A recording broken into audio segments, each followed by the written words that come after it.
brilliantly written articles. I can't hear you. One more time. It was the most unbelievably written article. And you know what? Kudos to the chairman of Atlantic who published it. So, David, I think that's a wrap. Thank you so much for having us today. But I think Anne Marie's onto something.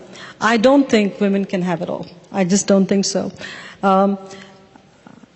We pretend we have it all. We pretend we can have it all.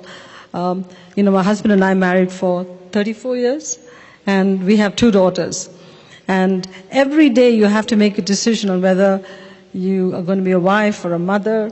In fact, many times during the day you have to make those decisions. And you have to co-opt a lot of people to help you. We co-opted our families to help us. We plan our lives meticulously so we can be decent parents.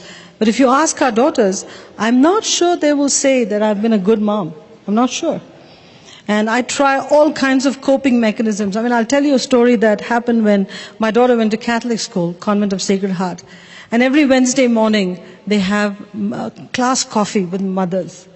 Class coffee with mothers for a working woman. How is it going to work? How am I going to take off 9 o'clock on Wednesday mornings to go for a class coffee? So I miss most class coffees.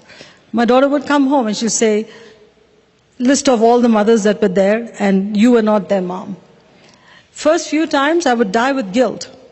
But I developed coping mechanisms. I called the school and I said, give me a list of mothers who were not there. So when she came home in the evening, she'd say, you were not there, you were not there. I said, Mrs. Rag wasn't there, Mrs. So-and-so wasn't there. So I'm not the only bad mother. You have to cope because you die with guilt. You just die with guilt. My observation, David, is that the biological clock and the career clock are in total conflict with each other. Total, complete conflict. When you have to have kids, you have to build your career. Just as you're rising to middle management, your kids need you because they're teenagers, they need you for the teenage years. And that's the time your husband becomes a teenager too. So he needs you. Sorry. They need you too. So what do? And as you grow even more, your parents need you because they're aging. So we're screwed. I mean, we cannot have it all. But you know what? Coping mechanisms. Train people at work.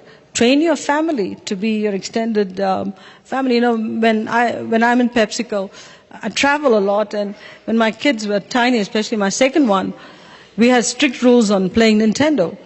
She'd call the office. She didn't care whether I was in China or Japan or India, wherever. She'd call the office. The receptionist would pick up the phone. Can I speak to my mommy? Everybody knows if somebody says, can I speak to mommy, it's my daughter.